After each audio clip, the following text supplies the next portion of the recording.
Hello, everyone, and thank you for joining us today for this webinar sponsored by the Innovation Policy Lab at the Munk School of Global Affairs and Public Policy. My name is David Wolf. I'm co-director of the Innovation Policy Lab and a professor of political science at the University of Toronto, Mississauga. Today, we are discussing innovation in information and algorithmic systems. Is a just code possible? Before we begin, it's customary for us to acknowledge this land on which the University of Toronto operates. For thousands of years, it has been the traditional home of the Huron-Wendat, the Seneca, and the Mississaugas of the Credit. Today, this meeting place is still the home to many Indigenous people from across Turtle Island. We are grateful to have the opportunity to work and play on this land. We will be inviting questions from the audience after the presentation. Please write to us in Zoom's Q&A field at the bottom of your screen, and I will endeavor to get in as many of those questions as I can and direct them to our presenter. Joining us today is Professor Kenneth Lee-Partito. Ken is a professor at the Stephen J. Green School of International and Public Affairs at Florida International University. And he is a fellow in the program on innovation, equity, and the future of prosperity at the Canadian Institute for Advanced Research. We are particularly delighted that Ken has been spending this semester with us in Toronto and greatly looking forward to his presentation today. Over to you, Ken.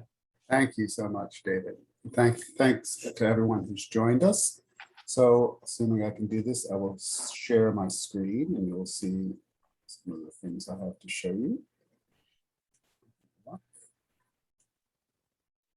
Okay, very good. And come on, yes. So as you saw, I'm going to focus a little bit from the larger work, which I've entitled Just Code. In that in turn reflects some of the work that I've done with CFAR on innovation and equity, but I want to especially zero in on the question of innovation because that seems especially appropriate for this group. So let me start by talking about innovation and how that's going to relate to issues of surveillance and surveillance capitalism. Innovation is, of course, the driving force of capitalism. At least that's what Marx and Schumpeter have said. The main force of productivity growth that economists in the neoclassical tradition have said since Robert Solow.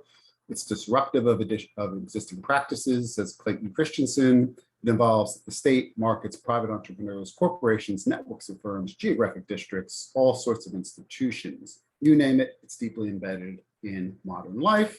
And it comes in multiple forms and flavors. If any of you see Dan Bresnitz's new book about innovation around the world. So the list could go on. I'm not telling you anything that most of you don't already know, but let me add one further ingredient. And that is that inherent in the very concept of innovation is uncertainty.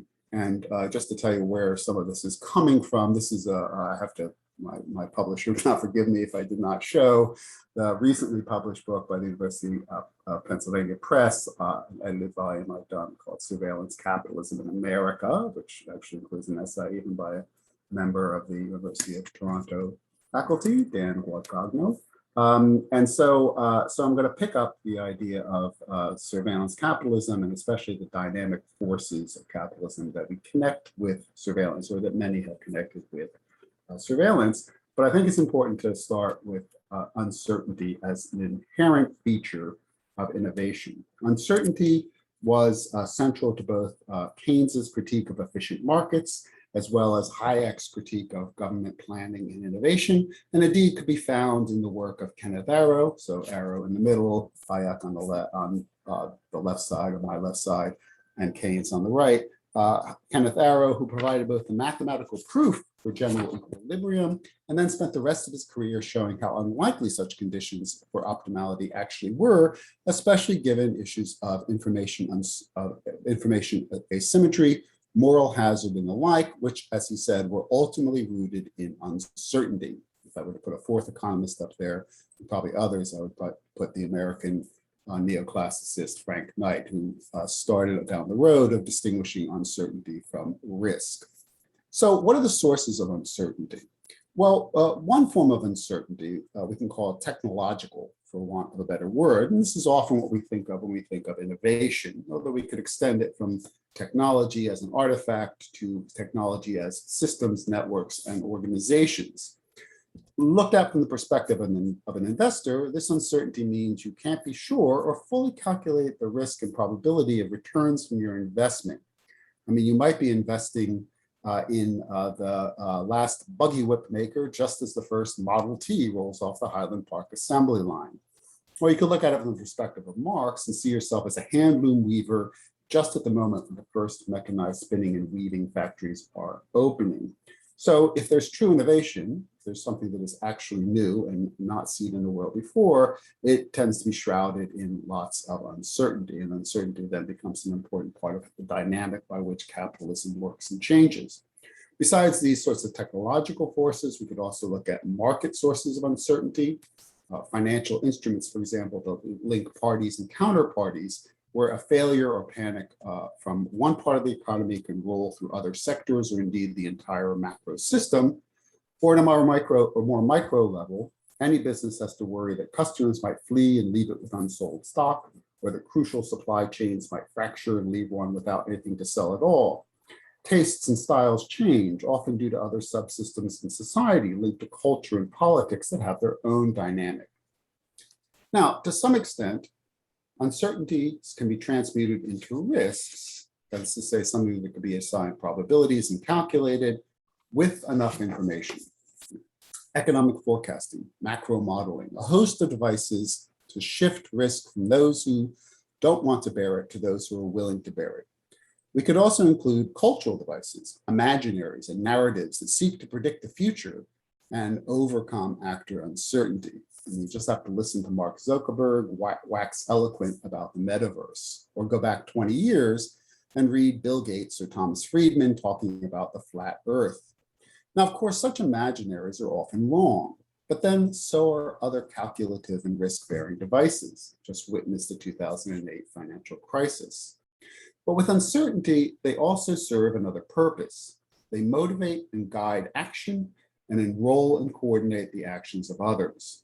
They have a performative side, bringing about the very things that they articulate or predict.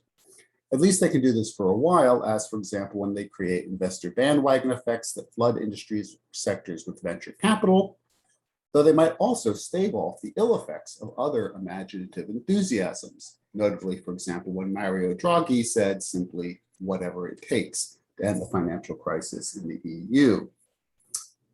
Now, there's one other form of uncertainty under capitalism, and that's going to be my main focus for today. And I'm going to call this personal uncertainty, or uncertainty of persons. Here we are operating at the most micro level of the individual, though we could also apply this to somewhat larger units, such as the family or a small firm that's associated with an individual or partnership. I'm going to leave aside larger corporate organizations for now. This is personal uncertainty because some of the uncertainty stems from what a person might or might not do in a wide range of circumstances. Such uncertainty could involve fraud. It could involve unfaithful acts or the inability or incapacity to act. Issues that commonly come up with, for example, credit relations, the lending and repayment of money.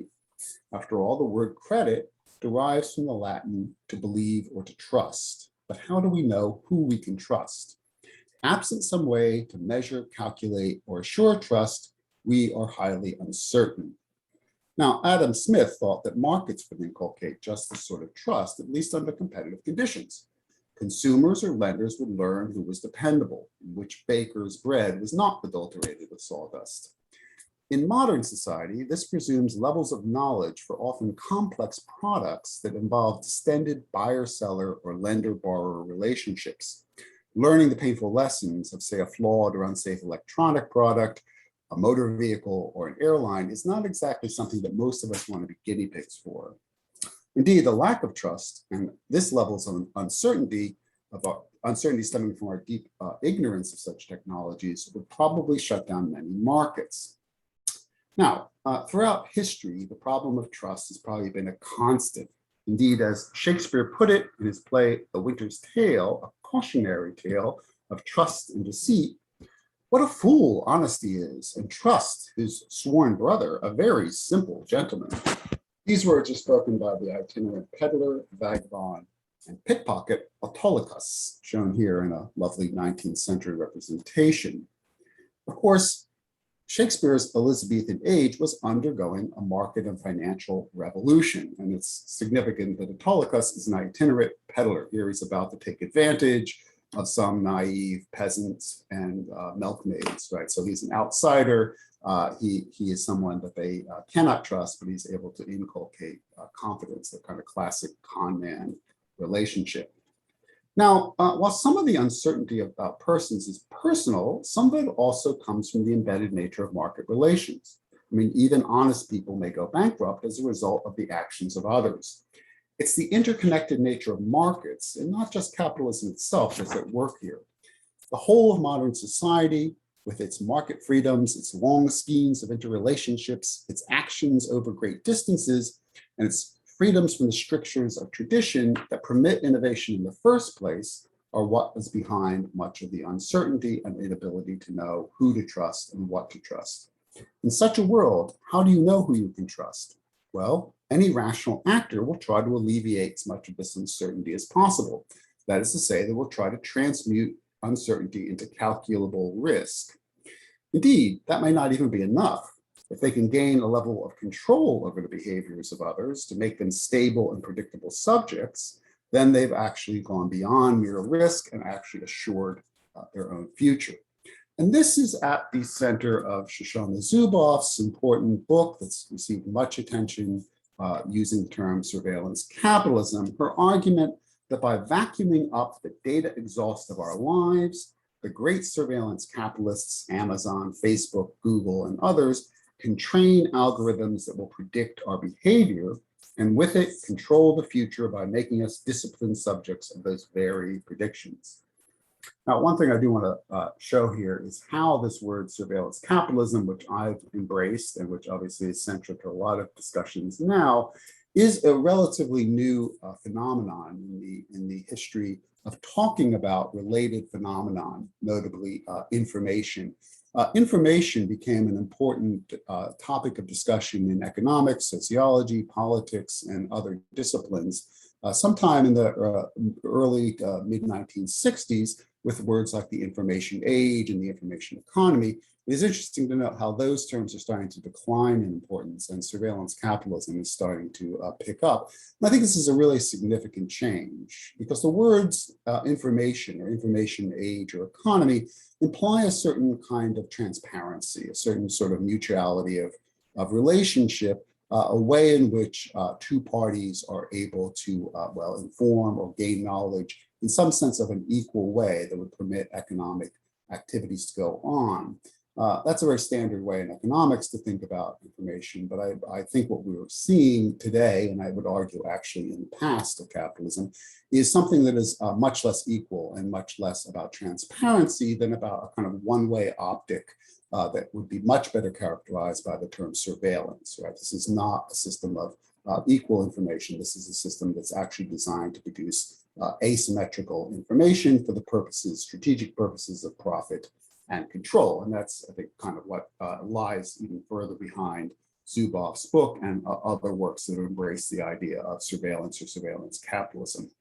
But while the term surveillance capitalism is just starting to take off, the actual processes that Zuboff describes, I think, go much deeper into the history of capitalism, even if they use different tools, techniques, organizations, and technologies embedded in capitalism from the start, or at least since that combination of market relationships, financial institutions, and technological innovation have introduced a much more dynamic and uncertain economic universe that we live in now. From the start of the factory, Marx observed that the directing, superintending, and adjusting of labor became the central task of the capitalists seeking to maximize the extraction of surplus value.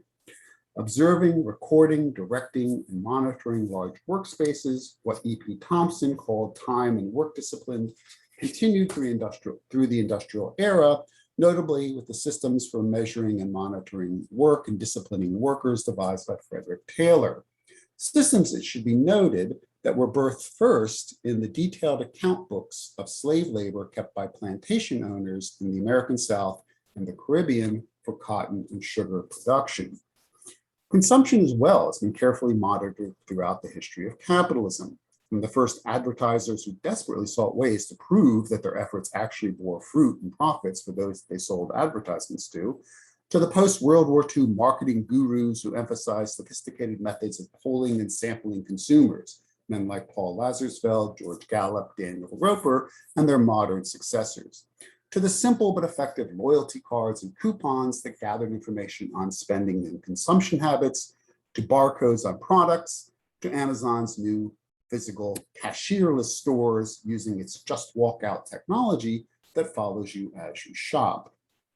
What we see today in the most advanced social media and information-based market actors is just the latest in an evolving project that can be traced back to efforts to manage this fundamental issue of uncertainty. Now, it's worth stressing that not all of this is bad. If we want the freedoms of modern life, we need ways to manage relationships of trust as well. We can do this in the old-fashioned, traditional way with close face-to-face contacts, affinity groups, familial relations, and the like, or we can do it the modern way with the tools of surveillance. Note, however, that capitalism does not quite dispose of all of these traditional methods in relationships as it is sometimes claimed to do. All that is solid does not melt into air. The continual discovery of the ways that economic relations and economic institutions remain or become embedded in society is an indication that capitalism is a hybrid system. It will sponge off of other social systems to keep itself going. So we still do use traditional embedded relations to manage trust and uncertainty, though there are limits to how far this utopianized beloved community can be extended, nor would we necessarily want it to be. Deception remains possible even among friends. See Madoff, Bernie. Remember his Kahn took in not strangers, but took in family, friends, friends of family, and friends of family and friends.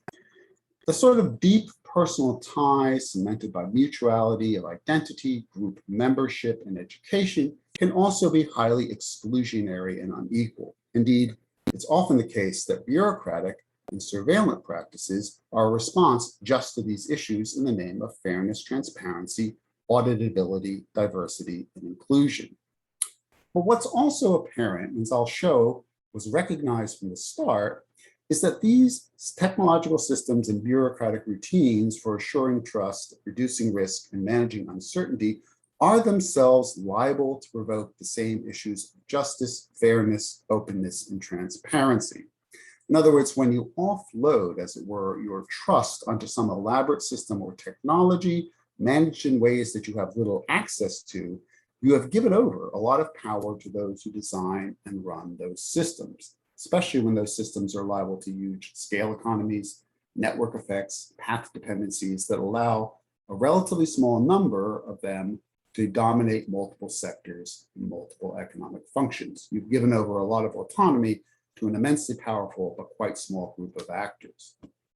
And probably, finally, here's where it is probably most notable about where we are today. When you use any form of code to represent reality, that is when you build a model, abstraction for the purpose of capturing information and using it as the basis for decision-making or to manage human interactions, you have reduced complexity and lost information. Now, of course, it can't be otherwise because a one-to-one scale map of the world is not very useful or indeed possible. But we're just beginning to understand what is lost and therefore what is subject to issues of fairness or unfairness, equality or inequality, exclusion or inclusion in the world of the algorithm. The problems of power, concentration, and equity were actually obvious from the start. But at the same time, it's not so clear how we should deal with them. Often, the actors at the center of these things themselves do not fully understand nor can fully predict what will occur, particularly as we move into machine learning and artificial intelligence. To put this in more general terms, structure does not fully predict effect. In complex systems, you cannot always predict the effects from the structure, particularly over time. This was, in fact, the central insight of Charles Perrow in his classic work on the 3 Mile Island nuclear meltdown normal accidents, right? That the structure created to manage and operate these complex nuclear power systems would eventually become opaque to the operators that could not fully penetrate what was happening in every possible scenario, leading to these unfortunate, but as he puts it, normal accidents. The internet itself, we think of as a distributed network, but remember, it was originally designed to preserve central command and control. The fundamental design of packet switching by Paul Barron was for the Air Force that was concerned that in the event of a nuclear war, existing networks and communication systems would go down. How would they preserve command and control? The answer was to create a distributed network. Now, obviously, the internet has evolved into many different forms, far different than the original Air Force design concern about command and control. But this is also insight into how these things happen historically and contingently. And that's where I want to turn the rest of my time by looking at what I will consider the first capitalist surveillance system, one that began in the US, but is now spread throughout the world. And that is credit reporting. Credit reporting began in the 19th century as a way to deal with problems of uncertainty and trust. Now, credit is the lifeblood of commerce. Unsecured credit is a matter of trust. And as market relations spread out and became more distended, the lines of credit follow, and the means and relationships became further and further apart. I mean, you might depend on face-to-face knowledge and intimate personal relations in a small town or a city, but once your city approaches 1 million people, or when borrower and lender are separated by large distances, this becomes impossible.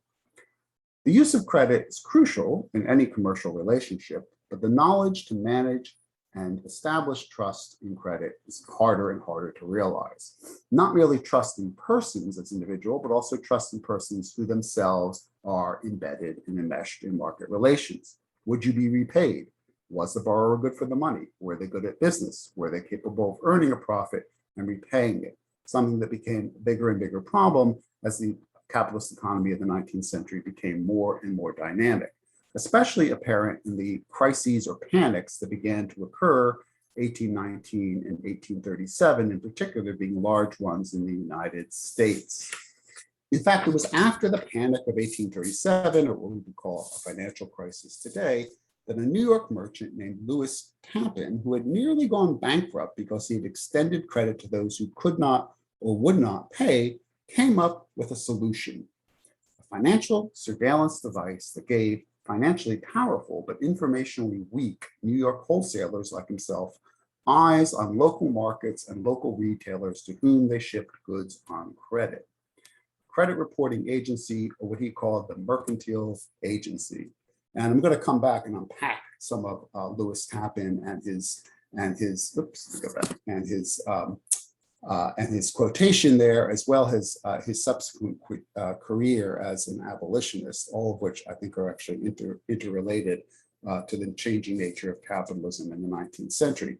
But for now, Lewis Tappan, his mercantile agency, as he put it, designed to check knavery and purify the mercantile air. That moralistic language is very important, as we'll see. Secondly, how did he do it? It began with literal reporting. That is, local correspondents sent information to offices in New York where it would be written down in large ledger journals, periodically updated, and then the information given over to paying clients, that is to say, any creditor or lender who wanted to lend money to someone. I mean, quite literally, the technology of surveillance was nothing more than pen, paper, and a ledger book. And here you see an example of the ledger books from the early 19th century, still available, and you can still use them at the Baker Library, Harvard Business School. They're actually a wonderful source of information on 19th century business, the economy, and social life, as long as you can crack the code being cursive handwriting. As I found out, many of my students can no longer crack the code. This system actually was able to keep track of, by the 20th century, over 1 million individual businesses, right? The process, the information exchange took place originally in the office in New York, And again, you see this kind of odd setup with the screens and the people on one side, people on the side closest to you, or on the other side with the top hats and the mustaches clearly are the clients, the merchants. On the other side, the clerks, and they're literally reading the information from the books. It's kind of an odd and cumbersome way to exchange information, but that reflected two factors. One, that the control of information, which was the mercantile agency's product, was its source of profit, and so to prevent information leakage and free riders was a very important strategic concern, and hence the information was not written down or given out willy-nilly, was not given out even to clients. Second, almost immediately, legal issues entered the picture. US courts were very unsure about this sort of thing. Was this merely recording gossip and even slander? Was it liable? The information that the agency held had tremendous power to do good or evil. A bad credit report could cut off the lifeblood of credit and bring about the very bankruptcy that the reports were designed to protect against. So courts sanction the practice only under conditions of extreme data security, as we would say it. Only those with a legitimate interest would have access to the information. So on the one hand, the need to meet legal requirements. On the other hand, the strategic desire to protect information, to control information, led to this somewhat cumbersome way of transmitting the data. On the other hand, almost all the issues about power and information and the holder and compiler of information that we are engaged with today were present by the early 19th century. The way in which people's own data was being commodified and sold, the prying, the lack of privacy, the recording and using of one's most intimate secrets, which became fodder to use against you. There were exposés in the commercial press that warned how the data in the mercantile agency files was insecure, inaccurate, prejudicial, so the Frances Hoggins of the time.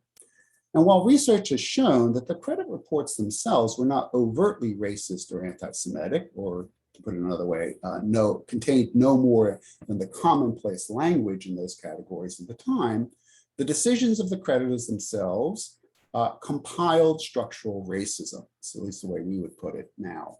They reflected existing inequalities of the times in terms of financial resources and different that were available to different racial and ethnic groups, or assumptions that women would in general have a more difficult time establishing and maintaining a business, or be restricted to only certain lines of socially acceptable trade.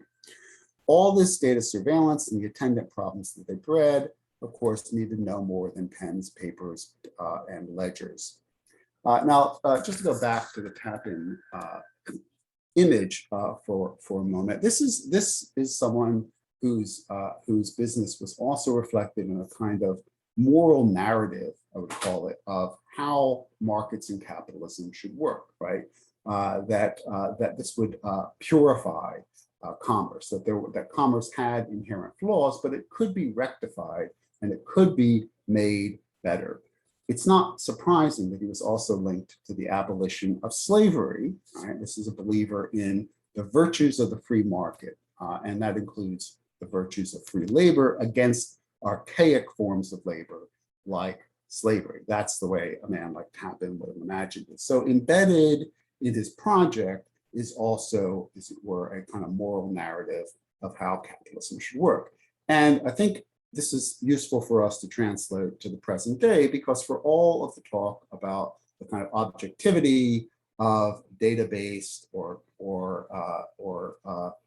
algorithmic-based systems, I think they too end up encoding a certain morality. The main difference being that it becomes increasingly difficult to see what's being encoded as these systems become more complex and more removed and remote from the individual.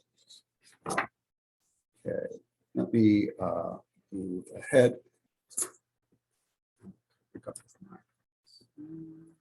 Okay. So Tappan's project mostly involved business people, but of course this was an economy when business was highly linked to individuals. This is a pre-corporate economy. This is an economy of small farmers, entrepreneurs, trades people. It's also an economy that is undergoing a lot of change. And by the 20th century, consumers themselves become more and more enmeshed in the same sorts of credit surveillance systems.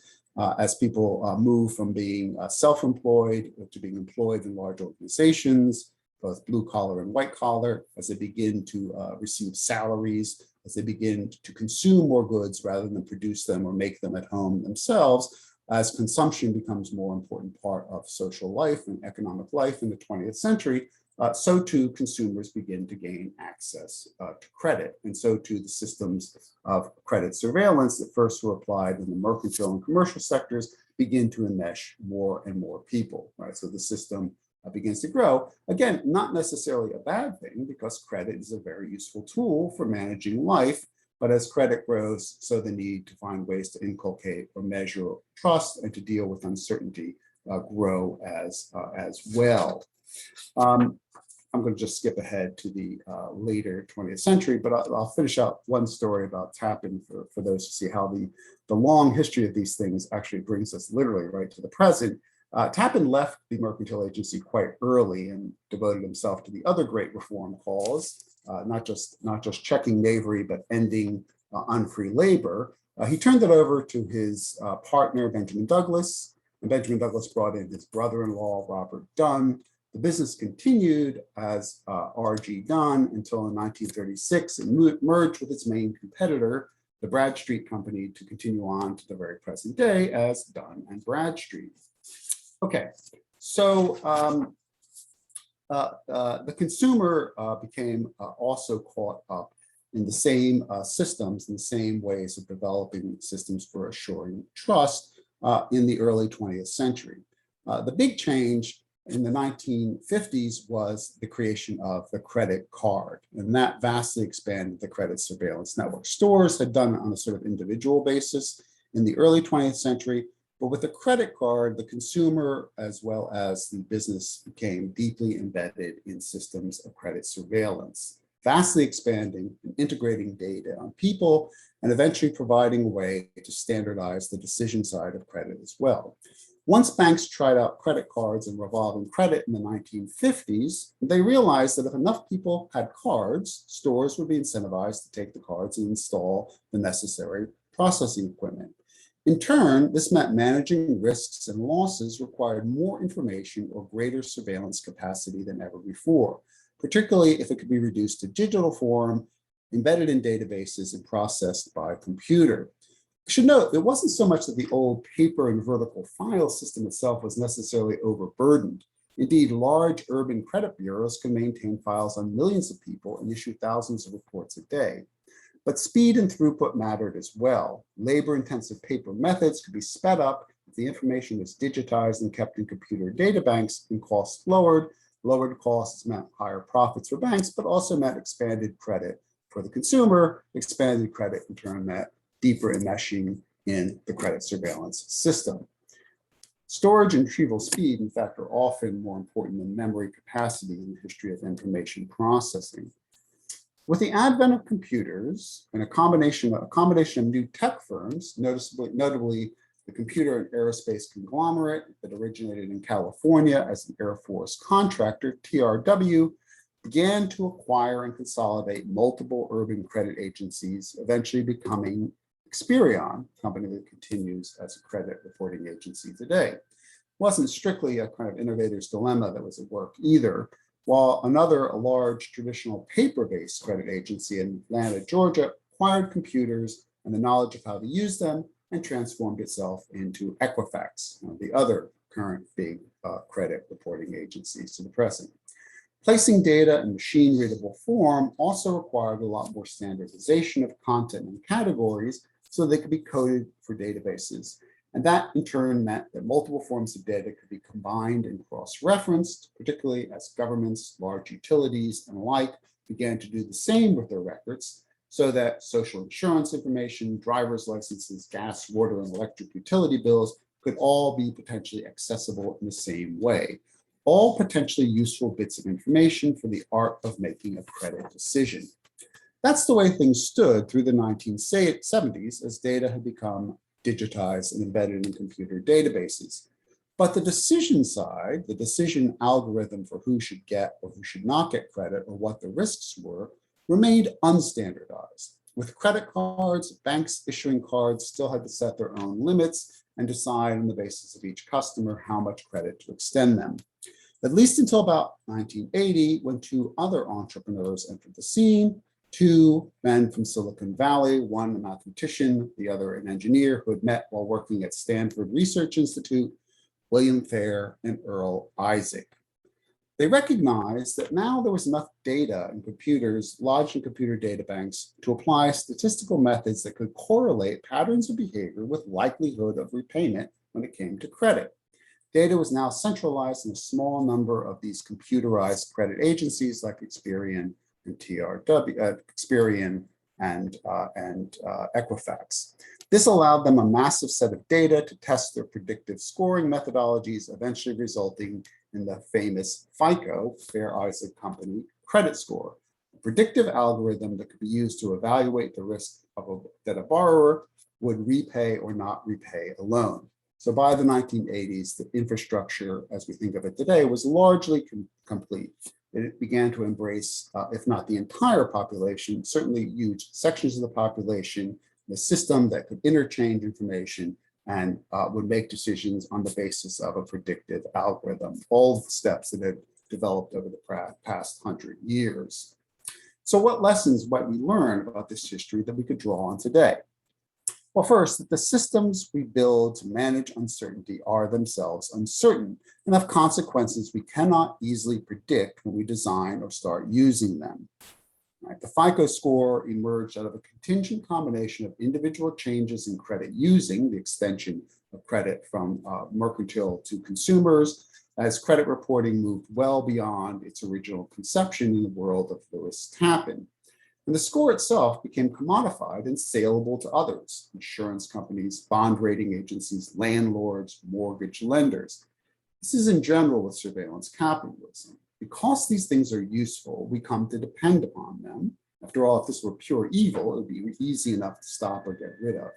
And of course, most of these systems end up working as infrastructures. That is to say, they grow in scale and ubiquity, and we use them, consume, depend on them to manage more and more of our lives. We give over our decisions and thought to them, which again is not a bad thing. Again, if it were purely evil, it would be much easier to know how to deal with. But embedding thought and decision in institutions is a way to free us to do other things.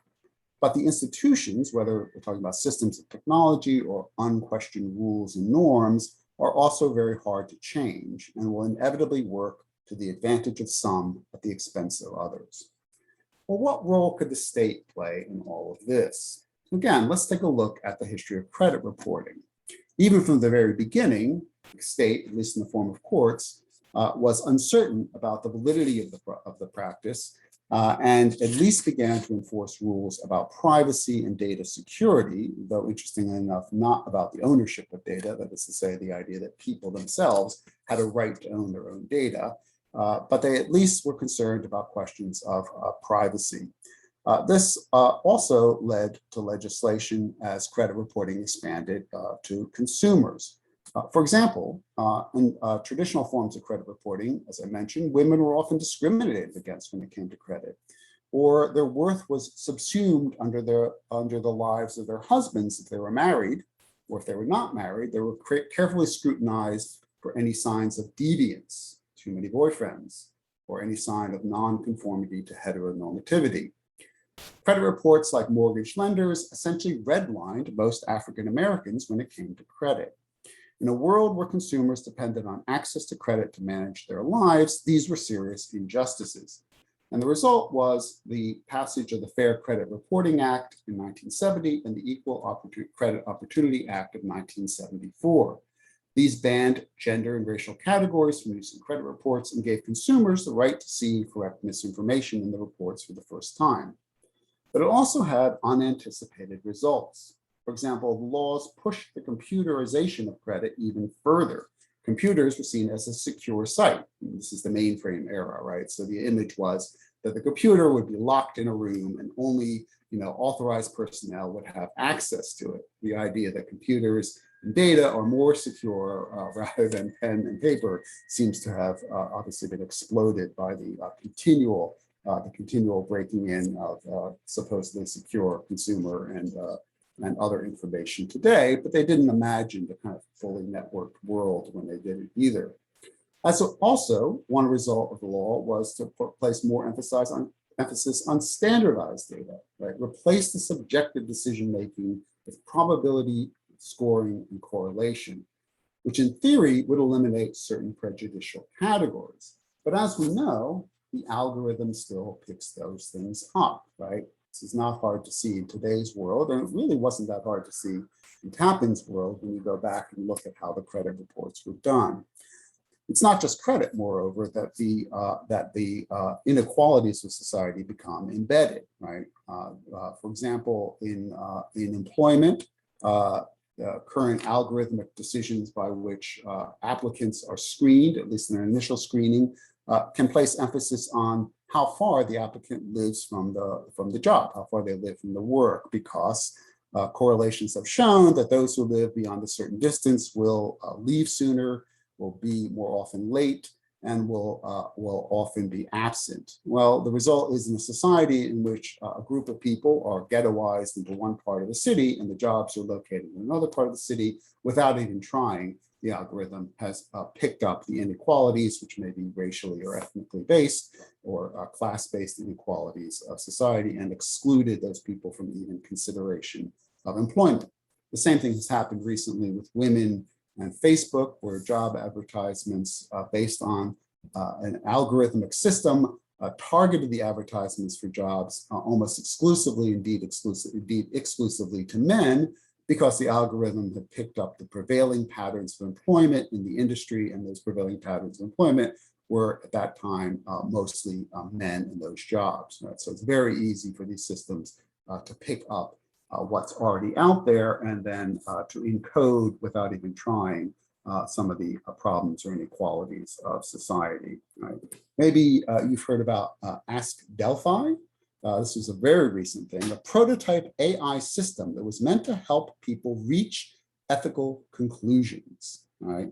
But as you can see, it now comes with a warning. You can Google Ask Delphi and go to their site, but it starts you off with this warning about the limitations of the unfiltered internet data that can produce toxic, unethical, and harmful content. Now remember, the purpose of Ask Delphi is to help you arrive at ethical and just decisions, but they themselves have to start off with a disclaimer saying, well, actually, it may well produce unethical and harmful content. The worst example I've seen, and this is sadly a very offensive one, but just to give you a sense of what they're referring to, was that Ask Delphi, when the question posed was, if you see a white man walking towards you at night, what should you do? Ask Delphi's response was, oh, that's okay. If it's a Black person or a minority person, what should you do? Ask Delphi's response was, that's concerning. Right? So it picked up the existing, by this unfiltered internet content, that picked up the existing prejudice and racism in society. Okay, so back to my original question. Is a just code possible, right? The algorithm is trained with the data that's there, with all its inequalities, but more than that, surveillance itself creates the data that the algorithm uses, right? This is most obvious with policing, for example, where models built on existing patterns of crime inevitably put police attention on those living in high crime areas, and thus results in more police interactions in such areas, leading to more arrests, or possibly even worse, right? Creating the data that drives the data-driven policing to the very areas that are the most, having the most difficult interactions with the police, right? It's like a giant Goodhart's Law, if you know the Goodhart's Law idea, where whatever it is you're trying to measure then becomes the object of behavior that then that people start to maximize or start to optimize that particular measure, because that's what's measured and that's what's recorded, right? So it's kind of giant's Goodhart's Law is at work. In some ways, for all the problems of the older methods of evaluation built on narrative, the kind of image of a moral capitalism that, say, Lewis Tappan had, rather than on the algorithm, while this method has its own dangers, it also does fit with our sense of fault, cause, responsibility, and agency, all of which are not, I think, removed by the algorithm, but are effaced by it or become invisible to it. The algorithm knows neither good nor evil, right? It is purely actuarial.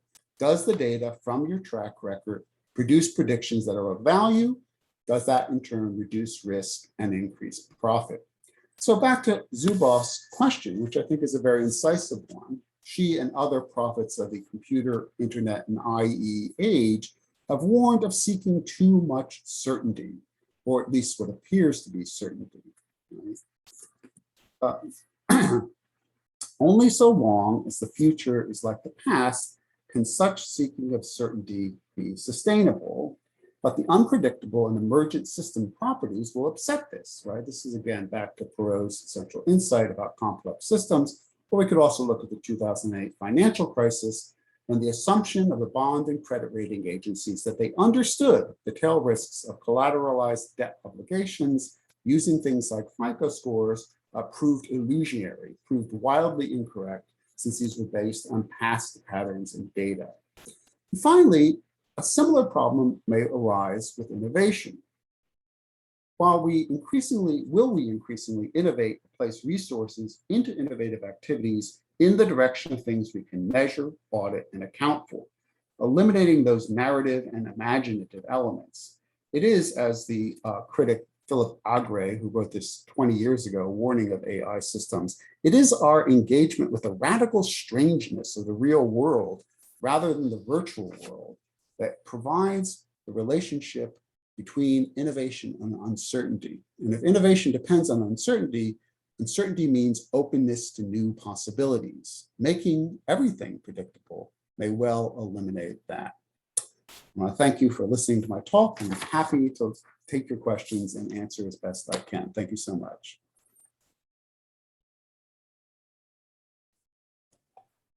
Thanks, Ken, for a very lively and stimulating talk.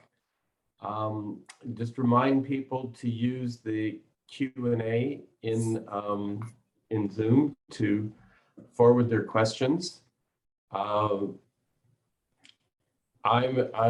not seeing any questions at the moment, so I'm going to step in and play the moderator's role and give you one of my own to get the ball rolling. So the question I had, I mean, it seems to me you're drawing parallels between the kind of surveillance involved in credit rating processes going back to the 19th century and into the 20th century with, you know, the surveillance of the always-on digital devices that we carry around in our pockets that monitor more about us than we can ever be aware of. But the trade-off, the difference to me seems to be, Ken, that this, you know, we volunteer up all this data that Zuboff's talking about because of the convenience it gives us. Whereas in the previous era of surveillance that you were talking about, there was a much more involuntary aspect to it, that people didn't even realize that they were being, you know, surveyed in the same way. So how do you reconcile that, you know, that apparent inconsistency? And I think, you know, from my reading of Zuboff, part of what drives her nuts is that we're voluntarily giving up a lot of this data for the convenience that it gives us. So I'm just curious how you see that.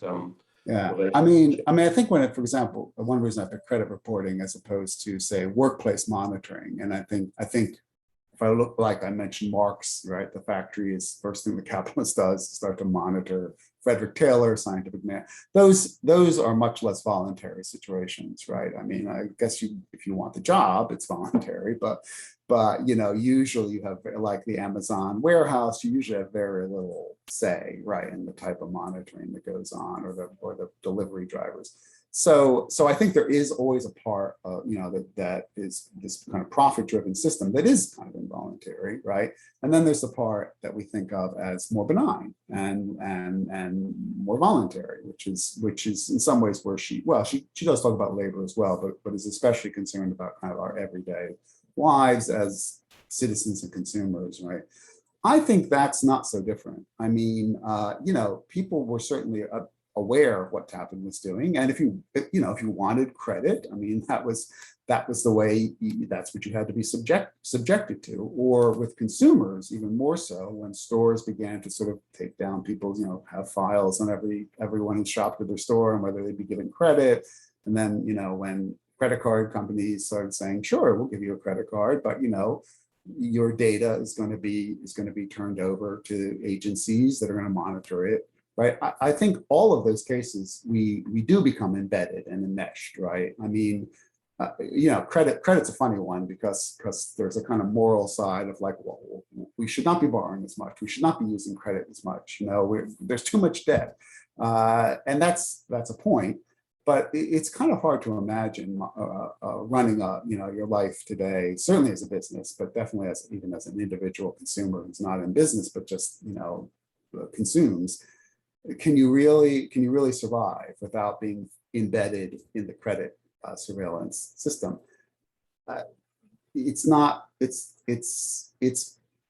I would call that kind of voluntary. I mean, you could try to opt out, right? I think a lot of these systems are almost impossible to opt out of, right? I mean, you can't, I could not enter Canada if I did not have my smartphone with my app that allowed, and so think about how circumscribed your life becomes. I think that's the key insight. And I think she does recognize this, that these things become infrastructures, right?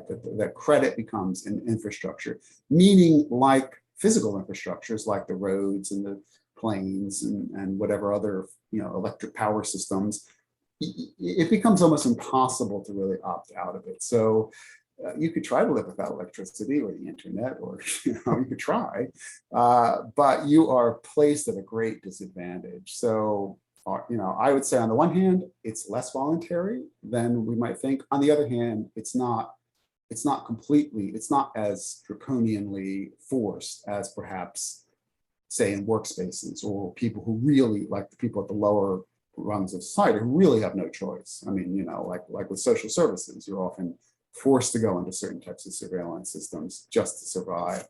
So I'm not sure it's so different. I think the process is the way in which things become ubiquitous, deeply enmeshed, and we turn over more and more of our decision making and our lives to them. And then as individuals, we have less and less, option to opt out, right? Like we can try, but once they become an infrastructure, opting out, it's not a question of voluntary or not voluntary anymore. Okay. I have a question about the morality of credit monitoring, the linking of non-economic information with economic worthiness, and how this manifested earlier and has expanded in credit surveillance with the scraping up of social media, right, presence, etc., and has become a part of it. Can you? I think this person wants you to expand a little bit on. Yeah, no, great linking question. Of economic and non-economic information. So here's the thing, right? If I had more time, I'd go in more detail into this. But you can gather data on people. You can write it in big books, or you can have it, in an algorithm. What do you do with it? And the answer, like, you have to have some decision making, right, process, right? So part of it is the gathering of data is one thing. The use of it is another. And the use of it when it came to credit, right, was classically, and to some extent still is, the so-called 3 C's, right? Which would be capital, capacity, and character. So capacity, if you're talking about a business, would be like the income statement, and capital would be the asset, balance sheet, the assets. But character is highly subjective and could be anything. And it's not completely gone, because credit card companies and banks will still say, like the best customers are the customers that will pay us back, no matter what. Like, they have a moral commitment to, paying us back, even if there's a financial crisis. And I think lenders kind of use that, right? They use that, and because after all, the loan is an asset, right? It is an income generating asset. The last thing they want is to not have the loan paid back, not just because they lose money, but because that's their assets, are the loans carried on the books. And so that idea of a kind of moral connection, right? I mean, it seems gone when you look at the highly abstracted systems, but I think it does. We do vacuum up a lot of those things that then become there's a kind of subjective element built into it of like, is this person going to, pay back no matter what? Because that's what we want, right? We want the person who will pay, who will keep a balance on their credit card and pay interest charges forever. That's the way to make profit on the credit card. So they are looking for these things. Now, part of the thing is that, like, I can open up those old books from the 19th century and see what they were writing down. Very interesting stuff. I can't open up the FICO score. I mean, I can kind of look at what they have, but I can't really look. I can't look at the algorithm, right? I can't look inside the algorithms and know, well, what exactly are they basing? Like, what are they picking up from my personal life? Even Fair and Isaac, right, who had this idea of like really reducing it to a single number, like mathematician, engineer, we're going to reduce this to a single number. Every time they said, well, okay, so you shouldn't be allowed to have this data. They'd say, well, really, all information is good. And it's like, so, they were like, no, give us every possible bit of information. We want all possible bits of information without necessarily knowing how that information would be, would roll into this algorithmic system. So I think there are ways in which a lot of the kind of more, at least Tappan was honest about it. The more I would call the moral narrative of our life gets written into even the most algorithmic systems. And think about how people react too, right? If there's a wonderful article, it's not my work, by this sociologist at Stanford, Barbara Kivia, who points out that when people are denied credit or otherwise subjected to some sort of financial measures because they've perhaps failed to pay back a loan or whatever, when it's seen as their faults, right, people generally regard that as a fairly legitimate thing to do. But when it's seen as a result of macroeconomic forces or illness or forces beyond their control, in other words, their agency has been circumscribed, then people actually get quite upset, say when, the credit collectors call endlessly on the phone. Yeah, sure, if you borrowed the money and, you went to the racetrack or you drank it, well, yes, then you should be, you should be disciplined for not paying it back. But if it's not through any, so that idea that agency should be embedded into credit decisions. Now, again, that can also go wrong, right? I mean, we can easily then start embedding things that are prejudicial, but the sense that there should be a kind of fairness to the process, a transparency that encodes where does human agency enter and where does it stop, and what is it just and fair because this person was subject to forces beyond their control, but this person kind of did it themselves. I think all those questions are still there, but they're screened. Right. I mean, and so in Zuboff's work, the world of the algorithm is incredibly faceless, right? Maybe overly so. Maybe she's, there's ways in which this has a more, for good or evil, has a more personal face to it. But hers is like this giant machine that has taken over, and that's the best way it seems. But in part because we can't penetrate the algorithm, right? And maybe even the people that write them can't penetrate them well. Okay, I've got a slew of more questions. We've run out of time. I'm going to ask our monk host, do I have time to squeeze in one more? Or Come on. All right, I'll give you one more question, and if we're out of time, someone will cut us off. Someone's teaching ethics and professionalism to 500 engineering students a year. They want to know what advice about ethical decision-making you might offer to students who are studying to be designers of these systems. I'm not an ethicist, I'm a historian. So I'm reluctant to sort of give that kind of pragmatic advice. I'm glad that someone is teaching ethics to engineers. You probably know this already, right? I think having a consciousness of design is important. I would say, perhaps because I work with temporality, I work with time, I work with contingency, change over time, unexpected results. I think understanding that whatever they design, whatever they do, is going to have consequences that are not fully predictable and are not fully controllable by them, right? It's not an answer to what you should do, but at least having that kind of awareness that you know, it's too easy to fall into the trap of, well, this looks perfectly fine. It's like they should at least think, well, systematically, what would happen if this became like an embedded infrastructure or this developed into a larger system? And I think that's not the way, of course, most engineers are trained, right? They're trained to do whatever it is they're required to do. I think thinking of it as a system that changes and evolves over time, or that they're part of a system or an infrastructure that's going to change and evolve over time, might give them at least a pause to think about, you know, like, where is this going to go, and how could it perhaps turn into a bit of a Frankenstein in the future, right? At least having that awareness, I think, would be a good thing. Okay, I think I'm going to draw the line there because we have run out of time. I will endeavor to, or we will endeavor to forward the remaining questions to Ken, and I think he should be able to respond to people. I want to thank Ken for a wonderful, lively, stimulating presentation. It was quite thought-provoking for a lot of us. And I think it was a real privilege for us to be able to hear you today. And I want to thank everyone who was able to join in with us for the webinar. And we look forward to seeing you again at a future IPL webinar. Thank you so much.